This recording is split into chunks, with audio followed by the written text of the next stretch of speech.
Trail and ultra runners, what is going on? What's happening?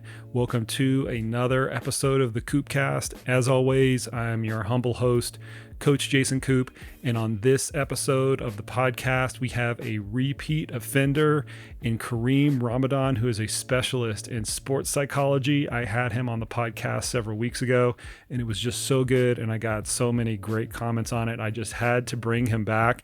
In addition to that, Karim and I had this great conversation recently in Chamonix, France, just before the UTMB and CCC events. And what I wanted to do with this podcast was try to create this conversation that we had in as natural of a format. And it's all about self-talk and how athletes can leverage self-talk for better performance. And more importantly, how they can structure their self-talk throughout the year, just like you would structure any other training program. A lot of times we think about mileage and intensity and doing intervals and doing climbing, and we structure them throughout the year in a logical fashion, but we don't think about some of the sports psychology skills, such as self-talk, and how we can also organize that in a logical, periodized fashion. And Karim and I get down to the heart of how to do that in order to make the most out of those hard-earned miles that you are running, and make the most out of the psychology that you can develop to leverage your best performance. It was a great conversation. I had a lot of fun with it. Here we go. We're going to get right into it. Here is my conversation with Karim Ramadan. I think we could start out with, like, you could satiate my curiosity a little bit, because I do want to know more about your coaching practice, because it's interesting. Give me and the listeners a scope of the types of athletes that you're working with and kind of the context of how you work with them as well. Mm-hmm. All right. The majority of the athletes that I work with would be endurance athletes, mostly. I do work, and actually I would say 95% of my athletes are individual, that practice individual sports. So team sports, we do a bit of work, but that would be more in the framework of a conference or a seminar, a group discussion, but nothing is better than a one-on-one talk. I mean, it's psychology after all. Right. It's important in our field to treat each athlete as a whole individual, and their experience is unique. Now, definitely you get a lot of similarities, and eventually you find common patterns, common thoughts, common answers, and common behaviors, but it's always unique. It's always linked, and the athlete would react to past moments that they've been through, or they would react to a certain situation, all according to what they've passed through their lives. So environmental factors. So if an athlete would, let's say, have a really hard time, let's take UTMB as an example, have a really hard time with weather, let's say brutal conditions, hard in the middle of a valley, some athletes would take it as really normal because they've been raised in areas that's been really hot. So their self-talk would be different. Another athlete that really likes colder climate would really react in a completely different way. So their self-talk would be really different, even in the same type of environment. So self-talk is something unique. It's important for practitioners to have long discussions with the athlete. I like to start with an athlete in the beginning with a lot of reflections. So let's say they finish a workout and we have a discussion, or even before we get to our, let's say, weekly discussion. I like them to reflect on their workout. So let's say they use Training Peaks or Final Surge. In the comment box where most coaches would put comments and feedback, I like them to spend some time there, like 2 minutes after a workout, say, okay, first I like them to rate their RPE so that I understand also what's going on there. I do like to get insight on their physiological data a bit, just to try to link things of how they're going, try to understand their feelings in relation with the effort that was put in the workout. And then here they start to dive in reflections. Let's say they would say, okay, today I woke up feeling nice, but the run turned out bad because it was hot, or because I felt just tired in the middle of the run. And then I try with time over, week after week, accumulating all these reflections. We try to understand how their thoughts are working in a way. I try to highlight with the athlete, with the help of their reflections and our discussions, highlight if we have any chain of reactions. I'm going to give you an example from one of my athletes today. He's about 12 years old, a tennis player. Um, we highlighted today how this negative chain of reaction starts. He gets angry always at a certain point of the game, and he just smashes the tennis rack. And it's happening, every other week. And then we saw like, okay, whenever he sees that the other athlete is 2 points in front of him, he gets anxious on the inside. This anxiety puts him in a negative situation, this critical, anxious situation. Anxiety makes him angry. Then he loses accuracy. He starts to put more power. Balls start to go away from the field. Here starts negative self-talk that I'm not good. He starts to tell himself, I'm not good. I'm being clumsy, so on. So he gets into this negative spiral. And his way to exit all this is unleash his anger out. So we go back to the beginning of how he perceived and he thought about this 2-point difference. So in this chain of reaction that's happening, we kind of want to cut this chain and to channel it somewhere different. And it's no different than a chain of reaction that would happen with an endurance athlete. The mind would read how the body is feeling. Like, I'm feeling exhausted. If I tell myself like, oh shit, I'm feeling exhausted, I'm taking myself to a negative loophole. So it's okay to highlight that something is not okay, like, okay, I'm exhausted. But then from that point, and this is where the work of the sports psychologist or a mental practitioner comes in, is to channel this highlight. It's very important to say and state the mental and the physical state you're at. Like, I'm not feeling okay. Okay, then what? Some athletes say, okay, I'm not feeling okay. I'm not good at this. I'm exhausted. I don't want to do this anymore. Performance drops. So here it's important to negotiate the situation with inner self-talk. Because if you're out there in a long event, you're on your own. Even if it's a 3-kilometer, 3,000 meter steeplechase, you're on your own out there. Your coach is away. You are with your own thoughts. You are your own guide. So you kind of want to guide those thoughts in a way. You know what? The first thing that comes to my mind is every athlete has kind of had a similar experience from a racing perspective, where they get to a similar point at any race, and sometimes it's the exact same point at the exact same race. Aid station XYZ at this race that I've done for the past, 7 years. And that common point, whether it's a mile marker or an aid station or whatever, becomes this fork in the road, as you've described it, between where the performance is going okay to where the performance starts to deteriorate. And anytime that I've worked with an athlete and we've tried to backtrack what was actually going on, the athlete's perspective is to try to solve that problem from a physiological perspective.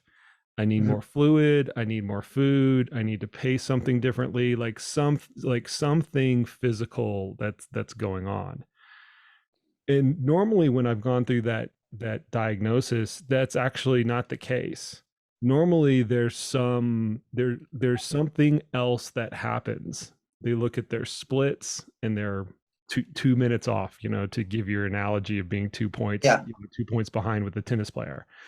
Or something like that starts this chain of reaction. And unless the athlete has done a really good job of capturing all of those notes throughout training and also throughout racing, it's really hard to like pinpoint actually what's going on, because there is this like milieu of physical and psychological and also environmental factors that start to kind of come into play.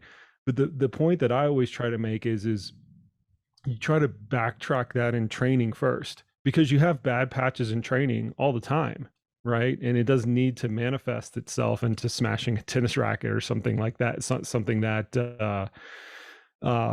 abrupt, but athletes get frustrated with training all the time. And if you do a really good job of backtracking where those frustration points are and what's going on from the whole setup, physical and psychological, you're able to triage that into better performance, because ultimately you're trying to choose a different you're trying to choose the different fork in the road, right? Once you actually get to that point, but you don't know which way you need to turn if you can't figure out what's going on in the first place. Mhm. Speaking of figuring out what's going on in the first place, the reason why in the beginning, when we start to work with athletes, we start with the reflections is to explore the organic self-talk. It's important for me to know what is this individual organic self-talk. How do they deal with the negatives? How do they deal with the positives? How do they deal with different and various environments? What do they tell themselves? These thoughts, what kind of images do they trigger? Because self-talk is the foundation of imagery. Self-talk is always there. So whenever you're thinking of something, even if it's verbal, it's gonna trigger an image. And when you're alone out there on the trails, or especially in road running, you can easily have an image because you're not focused on the technical path. You can easily imagine something and be out. The legs are rolling, but your mind, you have an image out there. So I like to know what sort of images do they get? What are they thinking of? I like to explore different aspects of their lives, not just the athletic. What are they thinking about? Work, family, personal issues, perhaps something irrelevant. I just want to know, how does their mind roam out there when running, even before or after a workout. So just to know organically what's happening.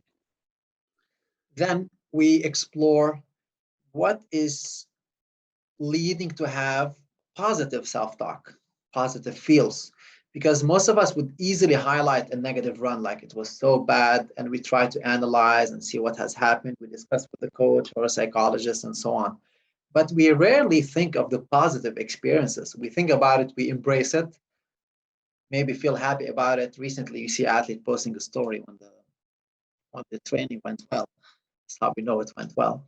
But in the majority of the time, we don't really reflect and think what has triggered this positive feel. To me, it's one of the fundamentals in my work. I want to know what triggered a positive feel because I want us to induce it later when we need it. Mm. I want us to know what sort of conditions, what sort of thoughts were there to explore and to see what strength points do we have in the thoughts of this athlete. Because let's say from the physiological point of view, to make it easy, I'm going to compare with physiology because we can easily compare. You start to work with an athlete, you make an assessment and you say, okay, they got speed, they lack endurance, so on. And when it comes to sports psychology and self-talk in specific, I like to do the same. I want to know what strength points do they have when it comes to the mind. What are the weaknesses? And then we assess to see where are we going to work? Where do we urgently need to work? Sometimes you get an athlete a month, or I've had even a week before a big event. Here it's like an emergency plan. I really need to find out what are the main negatives out there and then try to negotiate those negative thoughts a bit. So if you've got this situation where you've identified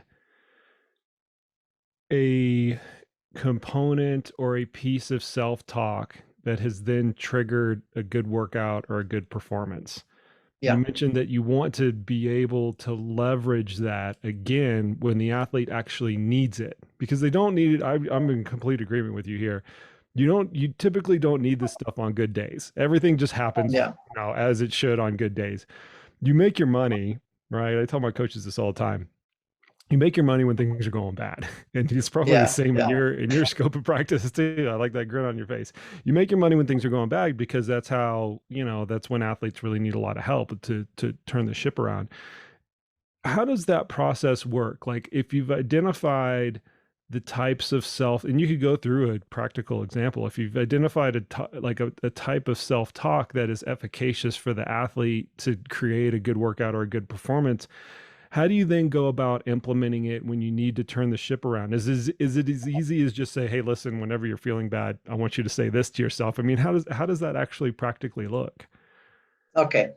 Um, just to go back, it's very correct that most athletes would usually come when they have a really negative experience. Like most, I would say 90% of the athletes come to me and they're like devastated. Like we've been trying so hard to do this, we think that.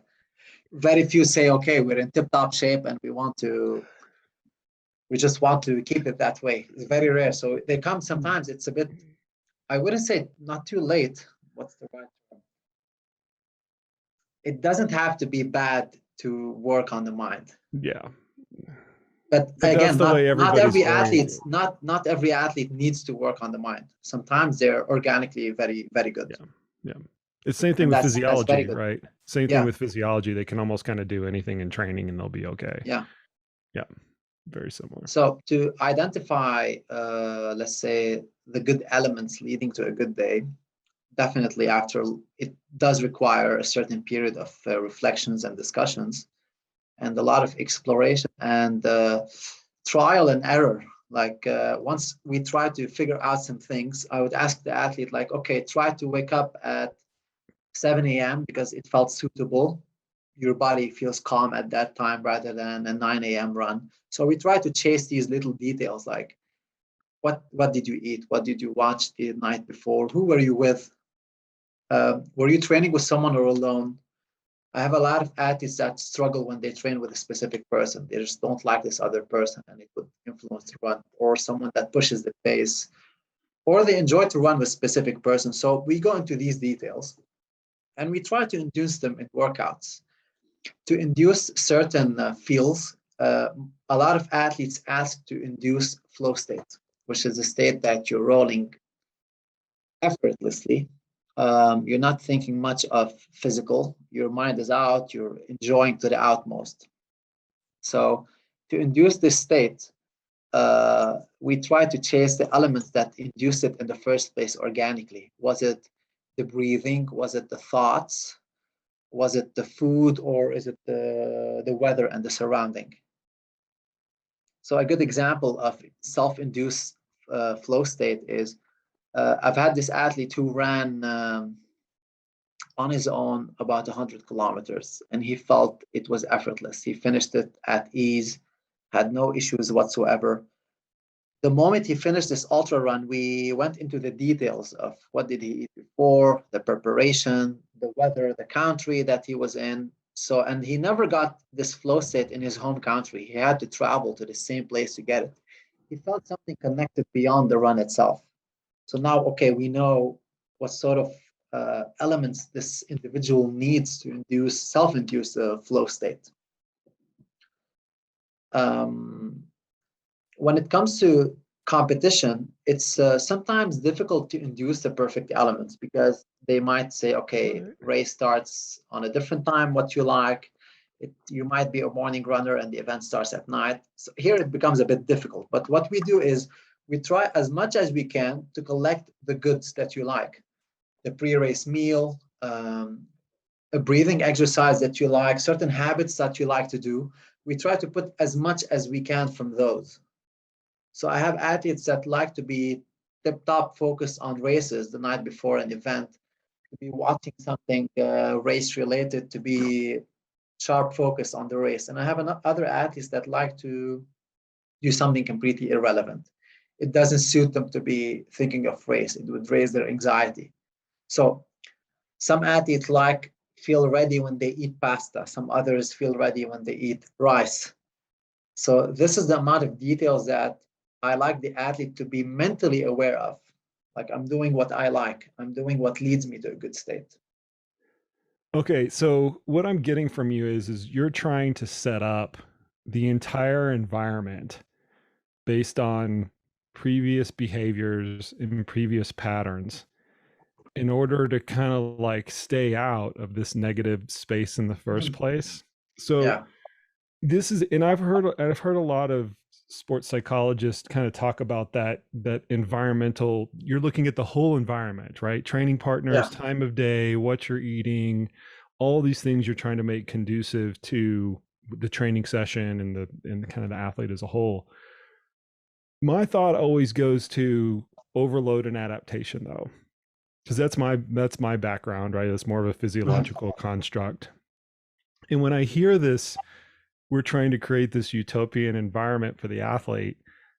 The thing that my mind drifts towards is reality isn't like that, and they need to be able to cope with stressful and unideal environments just as they need to be able to know how to set up the environment to thrive. And I'm wondering how you balance that, because they do seem, and the listeners are probably, thinking about this in their heads right now. Those do seem at kind of like polar opposite types of construct, where there are times where I want an athlete to be able to work out and to perform in an unideal or a hostile type of environment, right? Just so they can learn that they can get over whatever they need to get over. That's almost on the polar opposite of, we want to wake up at the perfect time every day and have rice instead of pasta, and like create this, like I said, this utopian environment. So I'm wondering like what your thoughts are on that kind of like bifurcation of strategies that you see out there a lot in practice with coaches and with athletes. It is a thin line to make a certain balance. It's important to do both. It's important to be aware of what suits you most, but also it's important every now and then to do something uncomfortable, to train at an hour that you dislike, to train with someone that you dislike, because in competition, if you're a competitive athlete, you're going to be racing sometimes with people that are going to push the effort from the beginning. You kind of want to stick with them. It's a lot of elements, but to challenge ourselves with environmental factors or mental factors, I like to do it consciously with the athlete, like to tell them, okay, we're going to do this to feel uncomfortable and to see how to deal with it. But every now and then, like once a week, once every 2 weeks, because for the amateur athlete, they want to enjoy the activity. So you kind of want them to collect things that allow them to enjoy. But for an intermediate level athlete, actually more than the elite, because the elite already has been through a lot. The intermediate athlete needs to be more conscious about those and to know, okay, this element or this situation makes me uncomfortable. We're going to have to do it every now and then to adapt more. Some of the athletes that I worked with and get amazed by how much they deal well with the uncomfortable are professional alpinists. They deal with brutal environments. In their case, it's very hard to put something that suits you very well. In alpinism, you might end up climbing 20 hours straight, sometimes staying in the tent and not climbing for 4 or 5 days. So in that case, we really need to highlight what suits them or something that brings them comfort. It could be a comfort meal, like a little candy bar that they keep with for emergency situations. Or I've had this case of this athlete that took with him on his expedition a sample of his favorite perfume. It just made him feel fresh. On, let's say, summit day, he felt fresh. I mean, 2 months without shower. It really made him feel nice. So collecting these little things in such extreme cases, it's a very important practice.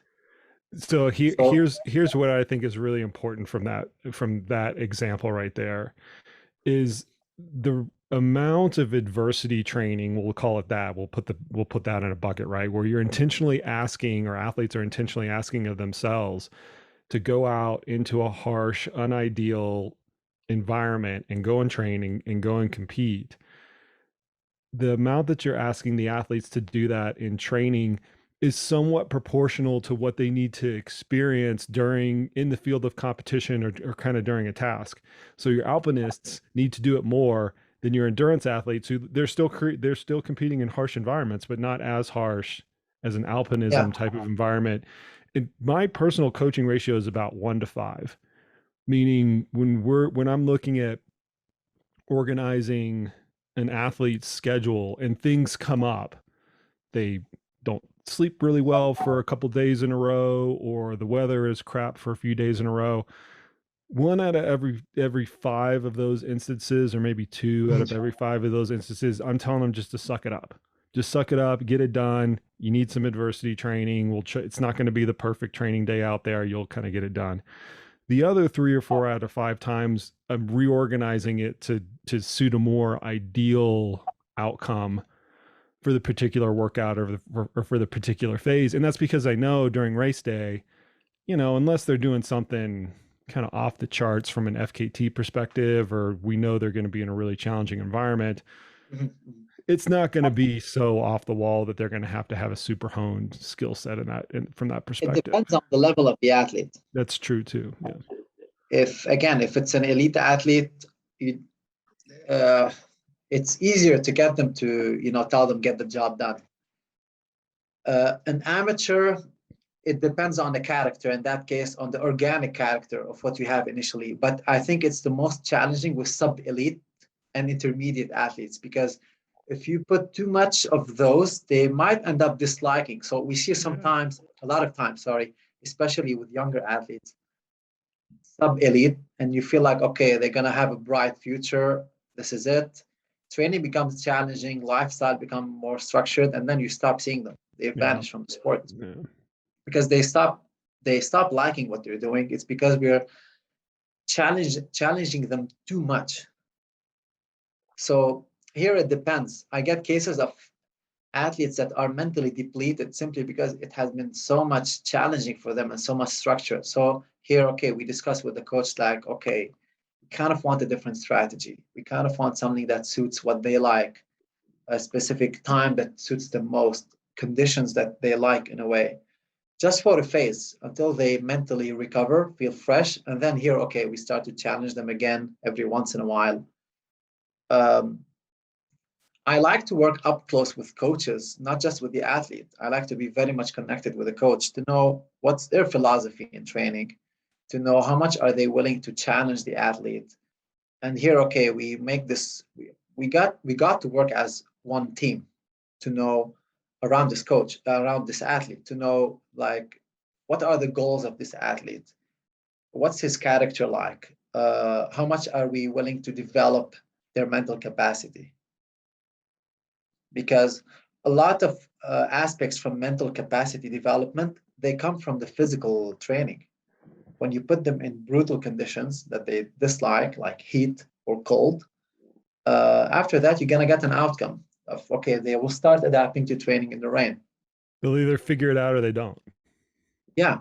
I've had a case of an athlete that, like, you couldn't tell her, okay, train in the rain. She was using treadmill whole winter.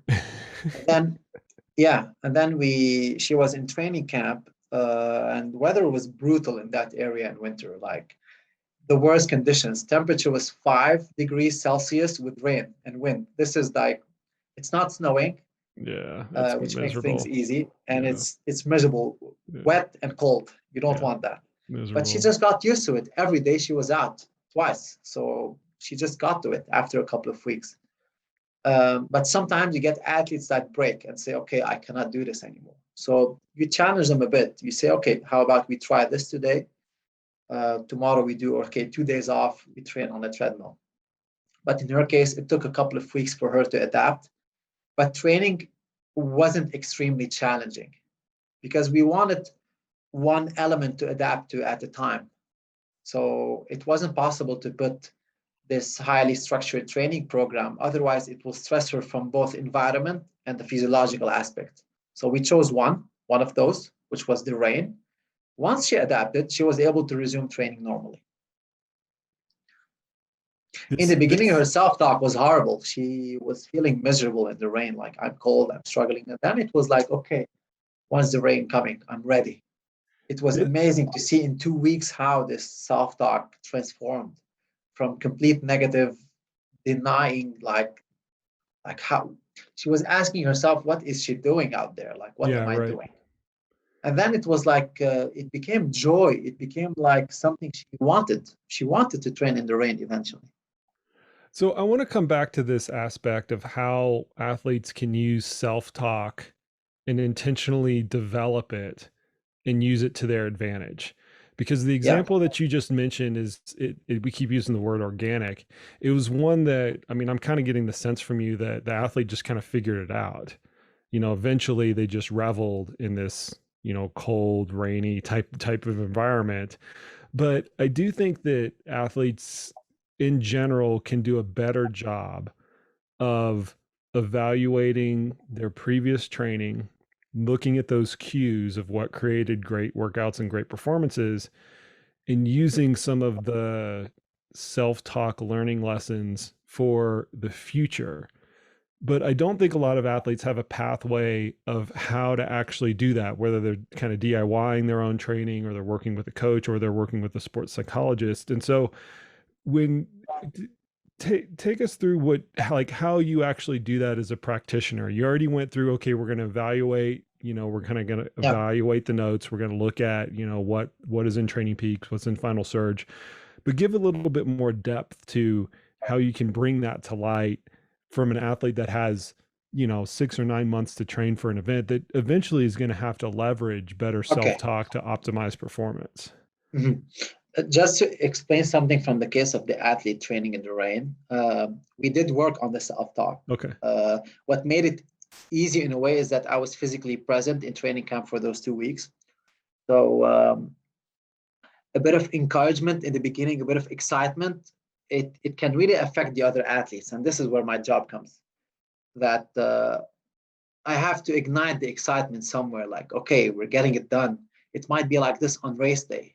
We will adapt to every single situation. This ignites something internally, like especially the competitive athlete. When you tell them on race day, you might embrace these conditions. It might be a strength point against your competitors, and she embraced these conditions perfectly. Like recently, she raced really well in these conditions. It was brutal. On top of the summit, she was flying in those conditions. She was doing very well. Like she wasn't thinking about it. And making peace with conditions is very important on the mental aspect. When it's raining, it's very natural for us to make this certain grimace because you're having, raindrops coming on your face and wind. So here you're making your face a bit stiff. So it's kind of like this anxious, uncomfortable face. This is going to affect your whole form. It will affect your whole performance. But if you make peace with it, if you say, I'm going to smile through it. I tell the athlete, today's exercise during the run is to smile through it, is not to allow this grimace, anxious face. Then it's going to relax the whole body. It's going to relax the mind, the body, and you will be rolling nicely. So to go back to answer your question of, let's say we have a 6 months time frame. It's a good time frame to work with an athlete on the mental aspect. I would say 4 to 5 months is the minimum.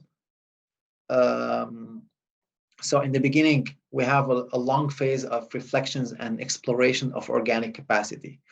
We have a phase of assessment, not just for self-talk, but self-talk is interrelated to every single mental skill, like your skills of setting goals, imagery, controlling anxiety and stress. They're all interrelated to self-talk. So at least to me, I see self-talk as a very important foundation. So after an initial phase of assessments and reflections, and just to get to know the athlete, get to know their behavior, their thoughts, here we start to highlight points that we need to work on. Let's say, if I sense that we need to work on setting specific goals or modifying goals, we do that. And then we try to integrate some of those in the self-talk. If we say, okay, we have a 6 months time frame from a physiological aspect, then let's say we have 2 months of base training, as an example. I like to periodize mental skills in general and even self-talk. I really like to periodize it. Like self-talk for base phase is different from self-talk in race specific. How are they different? Like what's like fundamentally, what's the difference between those? In base training phase, what sort of physiological elements are we trying to induce? For the amateur to intermediate athlete, it's building up endurance, building up more capillaries, building up the volume. So I like the self-talk to be directed to those, such as, I'll give you an example.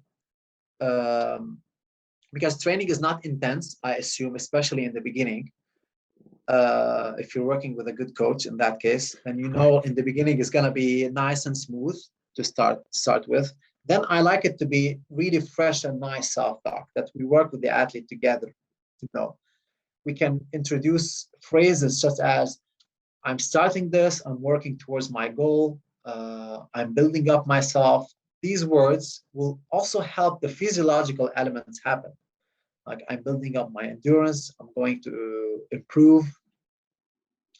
Uh, Words like this will help the athlete stay fresh and in the game. And then gradually, as the volume starts to build up, here we can see what's challenging the individual, what's happening with the negative self-talk when they're fatigued. And we try to find answers for those. Like if they're fatigued, I see, are they reading fatigue from physiological feeling, or are they fatigued mentally from being out there for too many hours? So once we assess if it's physically induced or mentally induced, we modify the self-talk and we make answers to those. If the athlete says, I'm fatigued, I cannot do this anymore, we try to sit together and discuss and make logical answers. It's a dialogue. Negative thoughts are going to be there no matter what. But what matters is how you answer them, how you negotiate with those negative thoughts and then make the best out of them by transforming them to something either neutral or perhaps positive.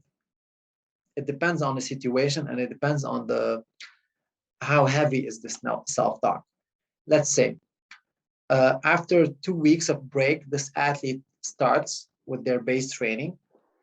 And on the third week, he or she would run with an athlete that's a bit fitter, a long run, a bit fast, and they fall back a bit.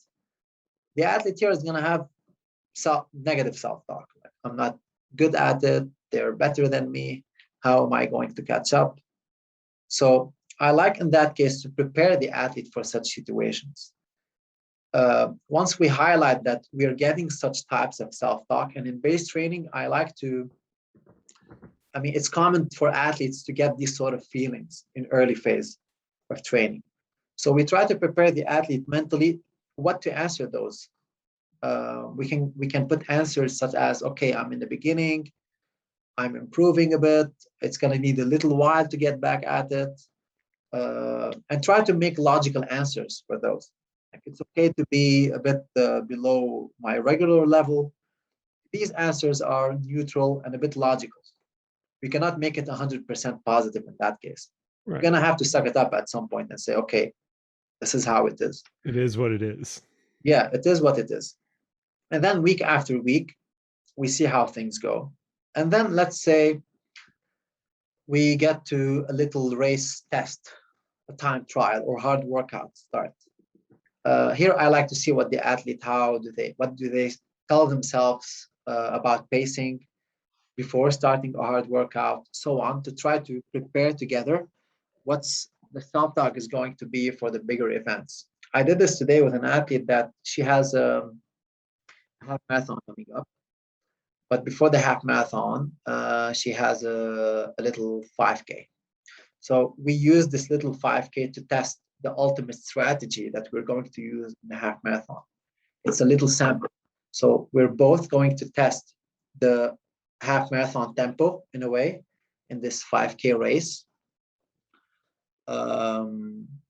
And also we're going to test what sort of words will work for her in the beginning of the race, in the middle, and towards the end.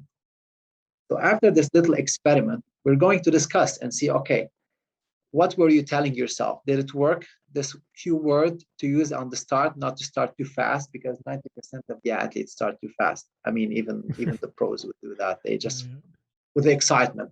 So this is something I really like to control with any level of athletes. Control the start. You will protect them from feeling fatigued early in the race.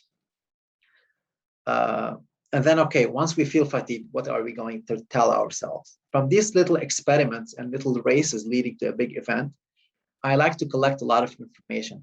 I like the athlete to reveal, hopefully, all of their negative thoughts, negative feelings. And then we try to understand what led the athlete to feel those and to make logical answers. Sometimes I've had this track athlete preparing for a 10,000 meter race. We listed about up to 9 different thoughts that might occur on the event. Negative thoughts like, I cannot do this anymore, or the pace is too hard, or it's too humid.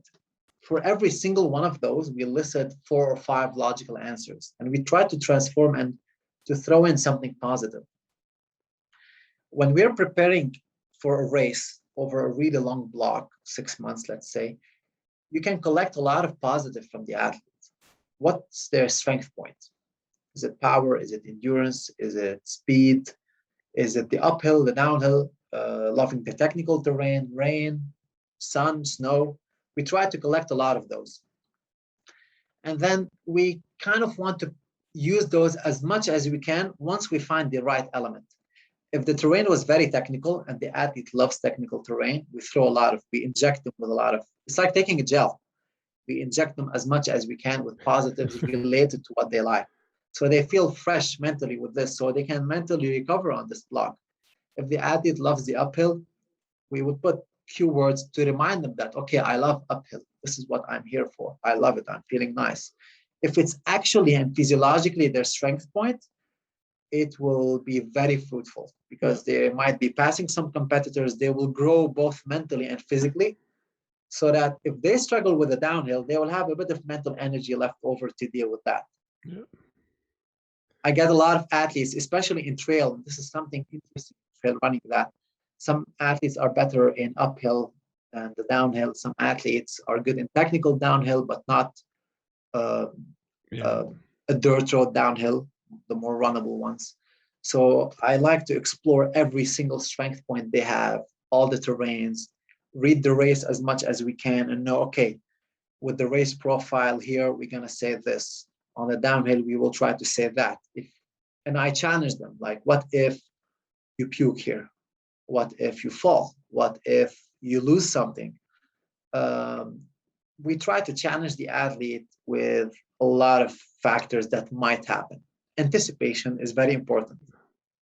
Once we anticipate, we're going to have an image, and the image will be related with thoughts and words. So this is what we modify and we get prepared for.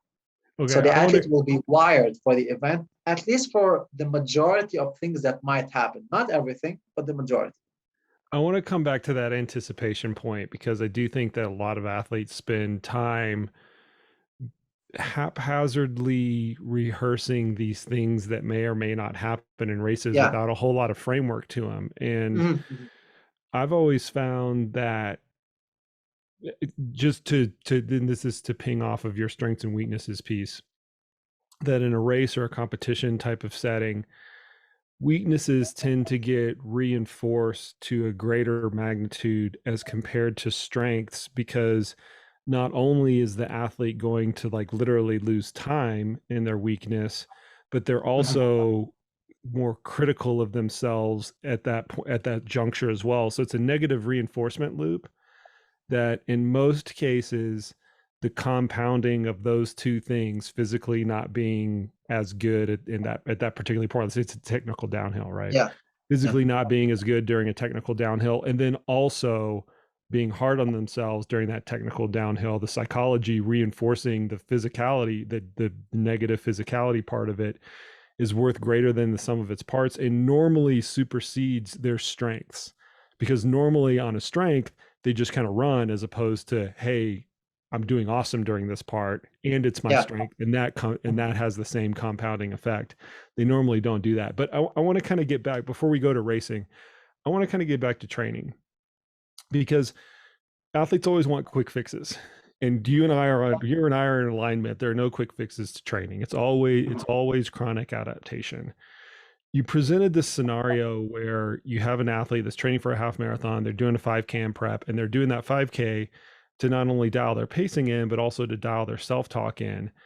I don't want listeners to come away with, oh, there's a solution. I'm going to do a 50-mile, I'm going to do a 50-mile training run in advance of my 100-mile race, and I'm going to practice self-talk during this 50-mile. In her case, just to clarify, we've been working on refining self-talk for, if I'm not mistaken, 4 or 5 months. Okay, but in training, in little tempo runs here and there, but how to put them like this little puzzle to test it. She hasn't had the chance to race until now, so we didn't have the option. And that's what I want to get at. Like, how many, you work directly with athletes and you also work in conjunction with coaches. How many times per week are you saying you're going to do these specific things on this day? Like, what's the right, from a self-talk and a sports psychology perspective, what does that look like on a weekly basis? Is it twice a week, 3 times a week, every single day of the week? Like, how does that unfold? Okay. It depends on the level of the athlete um, and their needs. So I like the minimum would be two, Okay. but they have in a way an idea, like during an easy run, we're gonna say this and this and that. During a hard workout, we will experiment. Uh, if they're in race specific phase, they will experiment race related words that we'll use on race day. If it's a long run, we will use this and this and that. So they already have an idea what to use according to the type of the run. But if it's a high level athlete, in that case, we're dealing in a way, in a more structured way. Like I would schedule, I like to know with the coach what's the plan of the week way.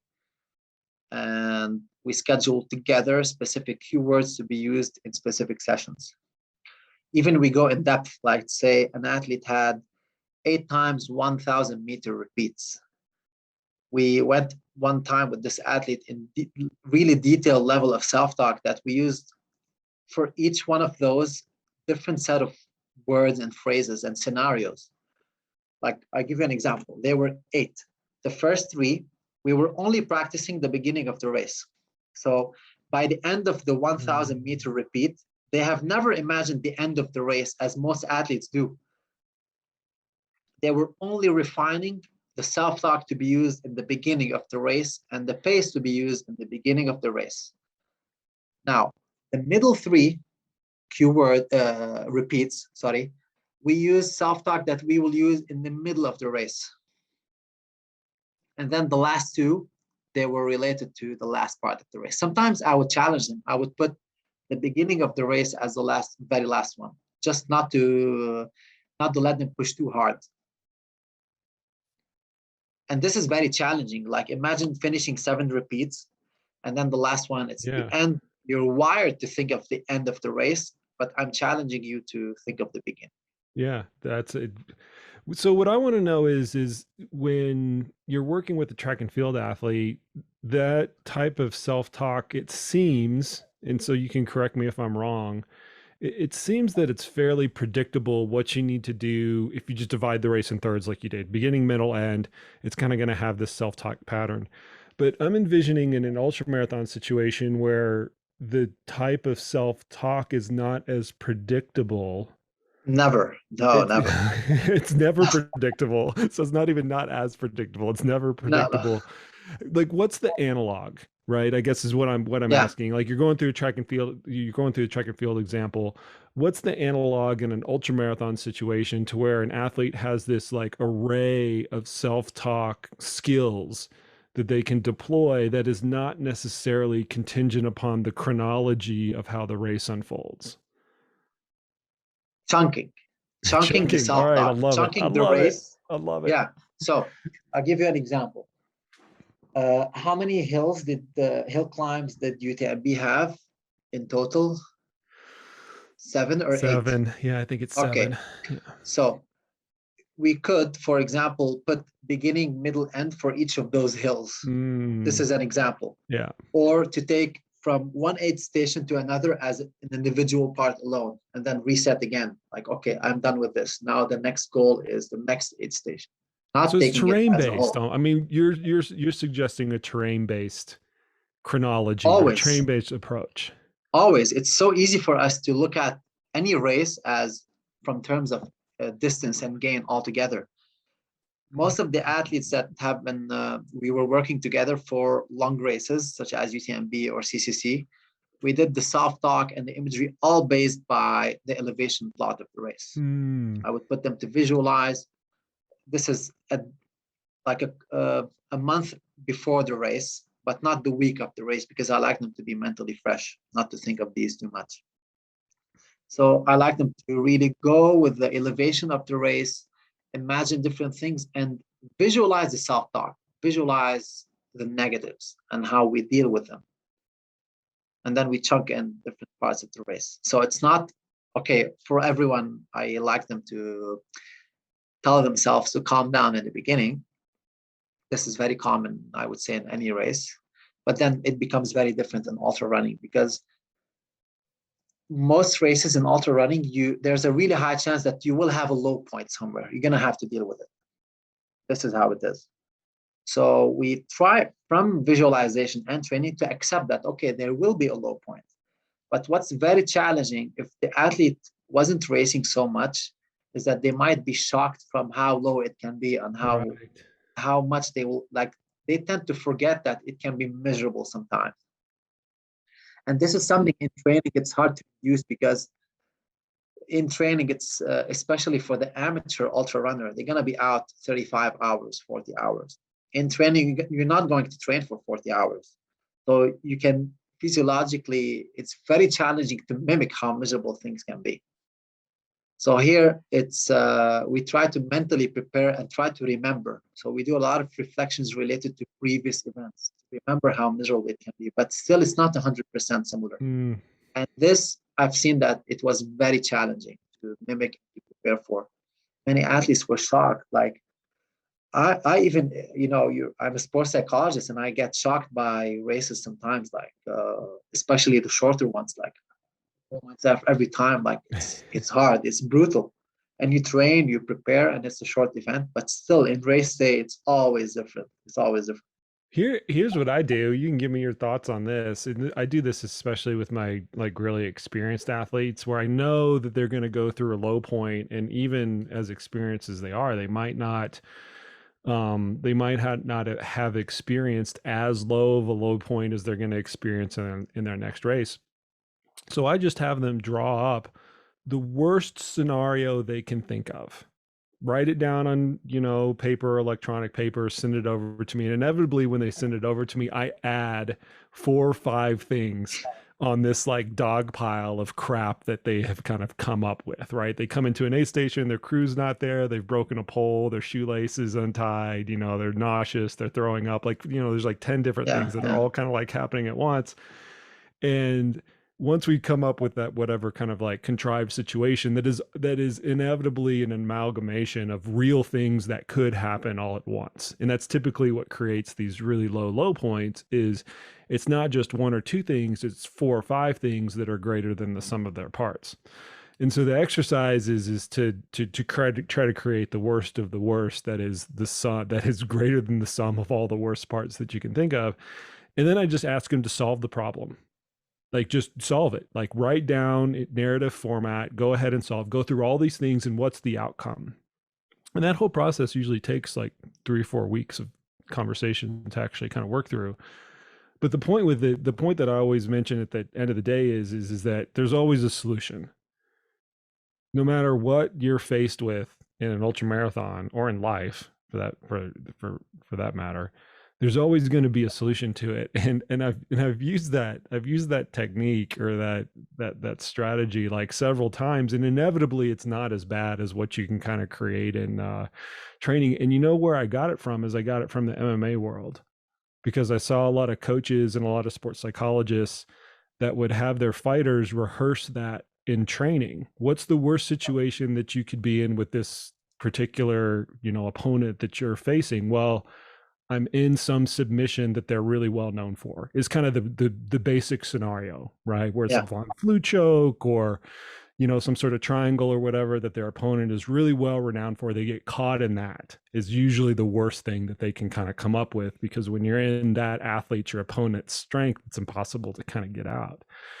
And I've kind of just used that the what I figured was the ultramarathon mirror image of it, and I've actually found it to be, one, enlightening to see what people are fearful of. That's the first part that I get out of it as a coach. But the second one is to teach athletes that there's, no matter what you're faced with, there's some solution to it. And for most amateur athletes that are looking for completion of their goal, their failure point is not getting out of an aid station when they're at the lowest of lows. And if you can come up with tools and techniques to overcome psychologically, because it's very rarely a physiological phenomenon, if you can come up with tools and techniques to like teach them that they can really get out of it if they really put their minds to it. I've just found that really useful on race day. It's not going to be the optimal performance, but they're still going to, reach their goal of completion. So I was wondering if that's, I mean, what do you think about something like that? And what are some other analogs that Yeah, athletes yeah. can do to like pull out of those lows? This is a fundamental part. The practice that you do with athletes is something I do almost about 3 to 4 weeks leading to an event. It's a fundamental part. I usually like to ask them to reflect on, or sorry, visualize and write this visualization through the event, challenge themselves with things that might occur to them that happened in the past, let's say, how they might deal with them. And then, of course, I would add a lot of surprising and unexpected things. And this is why something I like to go watch events as Yeah. much as I can, because in each event you see really unpredictable things that might happen. So it gives you this set of creative ideas to challenge any athlete with and to wire them how to behave. I've had athletes who decided not to finish a race, let's say, and they were very fine with it because they knew, okay, this could be the red line where we have to say, okay, no more. And they were very fine. They got back at it again and they finished the events when things aligned not really perfectly, when things aligned well for them. So we try to go over really unpredictable things to both verbally and visually try to make solutions and make peace with them. Because an ultra marathon will have a lot of uncontrollable conditions, uncontrollable situations that we might face. The nice thing about an ultra marathon is that we can really compare it to life overall. We have a lot of uncomparable things. You have lows, you have highs, different conditions, day, night. So it's quite an interesting event, and it always amazes me whenever I'm working with ultra running athletes. You learn. Every individual is a learning experience. So here's a pro tip for all the coaches that are listening out there that both you and I have talked about. Go to races and Yeah, yeah, consciously observe what's going on. You know, as much focus as I put on peer mentorship and continuing ed and reading scientific literature and developing a network of professionals, like what you and I've been trying to do for the past several months, and those are all absolutely valuable.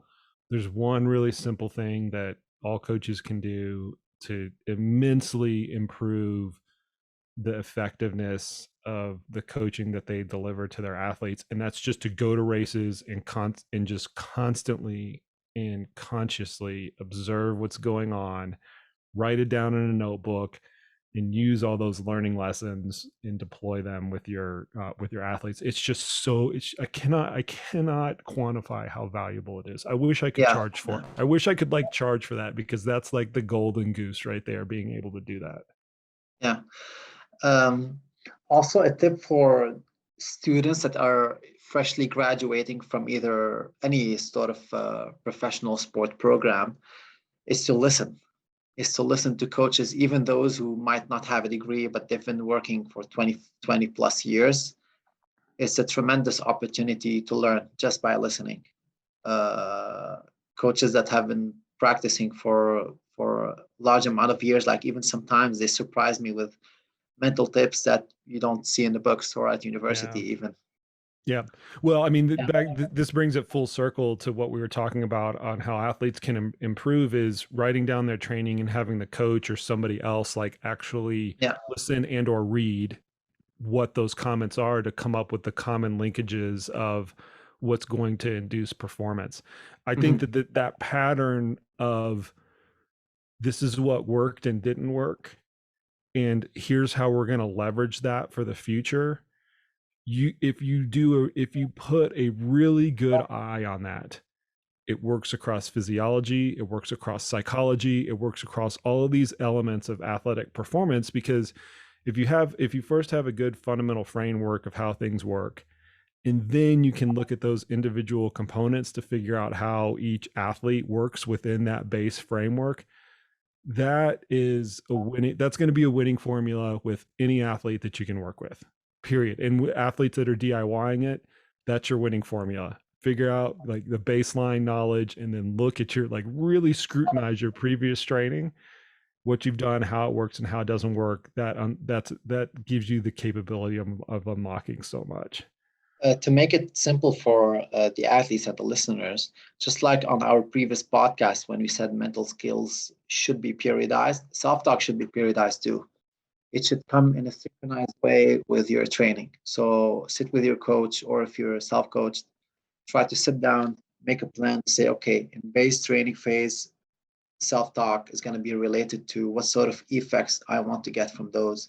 It should be all around joy, mindfulness, roaming around, nothing really too structured, because you don't want to mentally burn out. You don't want to be race specific self-talk, I will do it, and thinking of race too early.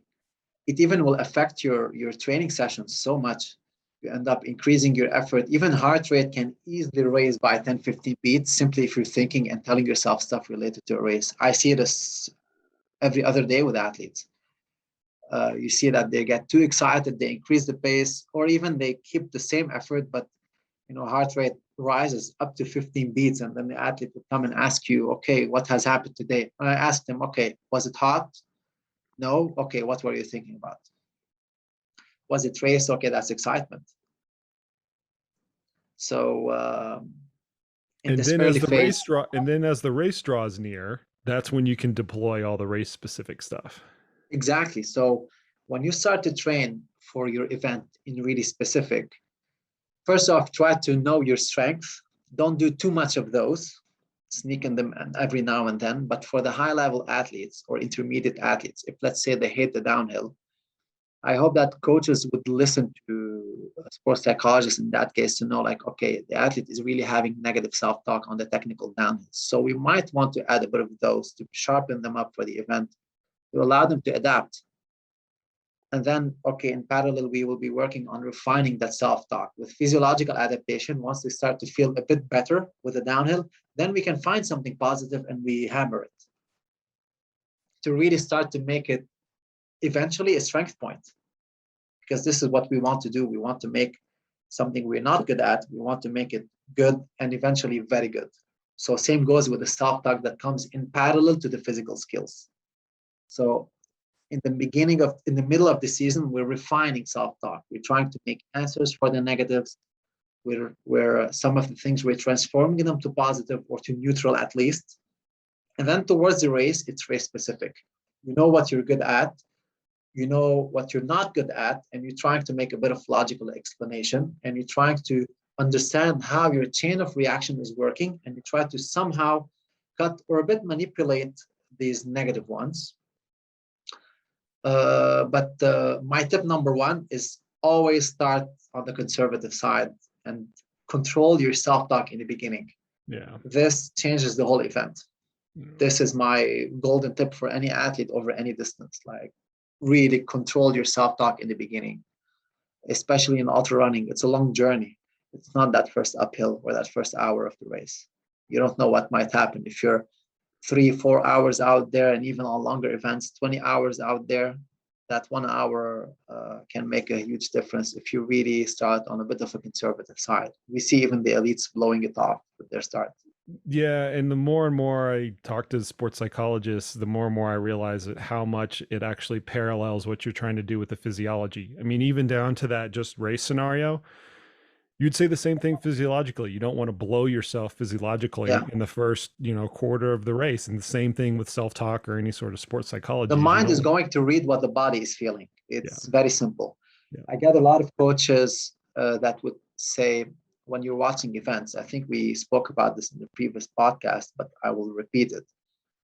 We're sitting and watching a championship on the track, and you'd say everyone's saying, this athlete mentally let go on the last 2-3 laps.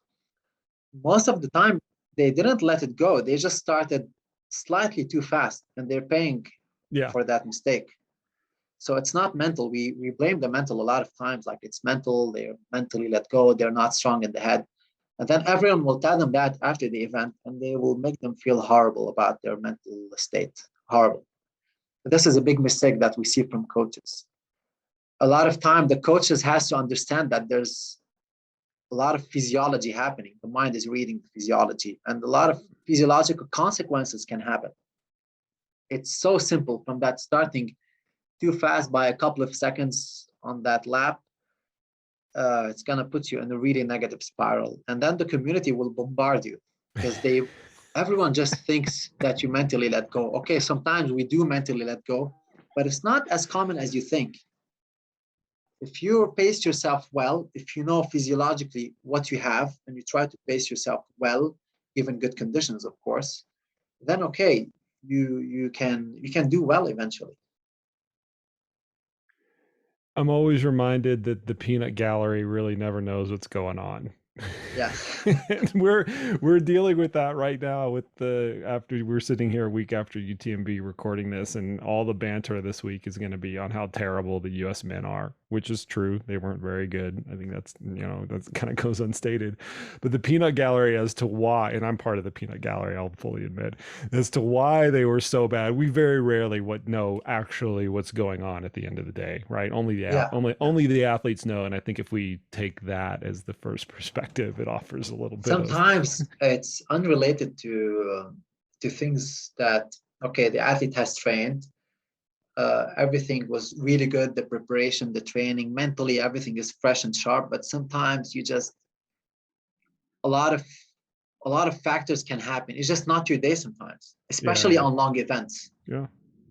They're tricky. And you might end up dropping, and that's okay. That's part of the sport. But again, one time things are gonna align together to a good ratio that you will go through your event and do well. Yeah. And congratulations to your athlete. In that case, if let's say,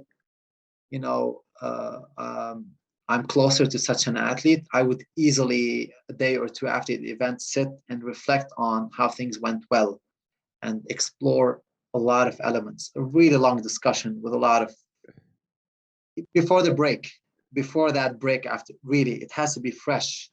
To know, okay, what went well, what sort of things aligned well, to know, just to have an idea that what suits this athlete, what happened in the head, what happened in the physiology, what happened in nutrition.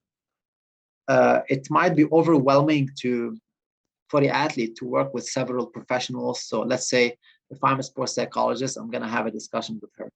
If you're her coach, the physiological aspect, you're going to have a discussion, and then maybe the nutritionist. This is a lot. But for high-level coaches, I recommend really knowing a bit of everything, just so you can help other professionals get an insight rather than doing separate discussions. Like, I know you're really keen on knowing a lot from a lot of fields, so you can somehow discuss a lot of elements altogether. But for a lot of coaches, it's not like this. Yeah. So we're ultimately jacks of a lot of trades and masters of none. Yeah. I have to give a little bit of context to that. So Karim and I, we sat down, we had pizza and a beer the day before CCC. Was it the day before CCC? It was like in UTMB, Yeah. I think it was the day before. Yeah. And we were having this casual conversation about the races and things like that. And I happened to mention one of the athletes that I had out at those races that I was crewing for, that she intentionally had gone through a big mental shift in her psychology, and we were going to see how that worked out during this race. And I remember telling you, I was like, it's either going to work or it's not, and if it works, this is what we're going to start hammering down on it, because we found a winning formula. If it doesn't work, we'll just try, just kind of try something else. The proof's always in the pudding. That athlete was Abby Hall. She had a fantastic race, breakout race. I've written about it. I'll link all that up in the show notes. But it was neat to see that come to fruition, because you as my witness, I went through the mental change that she actually went through, and it paid off. Yeah. It was part of what paid off in a big performance. It wasn't the only thing, but it was a big part of it. So yeah, sometimes these things actually work out like we want them to. It was. Yeah. All right, man, we're going to let you go. Thanks for coming on the podcast, especially such short notice, because I did want to kind of capture the essence of the rest of that conversation that we had over in Chamonix. Before we let you go, where can people find more about you and what you do? Currently, it's on Instagram, but my website is under construction. It's going to need a little bit of time to be out there, but it will be out there. in a couple of months. Okay. When it's out there, send it to me. I'll blast it out because I really appreciate what you do. Thank you so much. I'll link up your Instagram handle in the show notes for anybody to check it out. Thanks again, my friend, for coming on the podcast today. Thank you so much. All right, folks, there you have it. There you go. Much thanks to Karim for coming on the podcast again today and explain to us how we can leverage self-talk for better performance. I can't tell you guys and gals out there how much I am coming to appreciate more and more as my career goes on. All of these fantastic sports psychologists that are out in the field helping athletes, and also how I've appreciated how this sports psychology aspect can move and be periodized in tandem with the physical training aspect that we tend to put a lot of time and attention to.